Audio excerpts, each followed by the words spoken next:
აფხაზეთის ავტონომიური რესპუბლიკის განათლების სამინისტროსა და თბილისის პროფესიული სწავლების ცენტრის სპექტრ შორის მემორანდუმი გაფორმდა.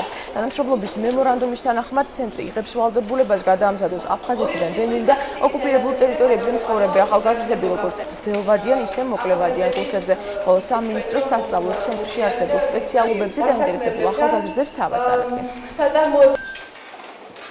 ასეთი ტიპის თანამშრომლობით ჩვენ ვუზრუნველყავთ, რომ ახალგაზრდებმა შეიძინონ კონკრეტული სპეციალობები, ისინი რომელიც არის მოთხოვნადი დღეს შრომის ბაზარზე და ხელი შეეწყობა მათ დასაქმებას, მათი სოციალური პრობლემების მოგვარებას და შესაბამისად საზოგადოებაში ინტეგრაციას. ჩვენთვის დიდი პატივია, რომ ხდებით აფხაზეთის კულტურისა და განათლებისა და კულტურის სამინისტროს საბაზო დაწესებულება პროფესიული განათლების კუთხით, რაც საშუალებას მისცემს დევნილ ახალგაზრდებს და არა მარტო ახალგაზრდებს დაეუფლონ ახალ პროფესიებს და საშუალებას მივცემთ მათ ხარისხიანი განათლების მიწოდების შემთხვევაში გახდნენ აბსოლუტურად კონკურენტუნარიანები.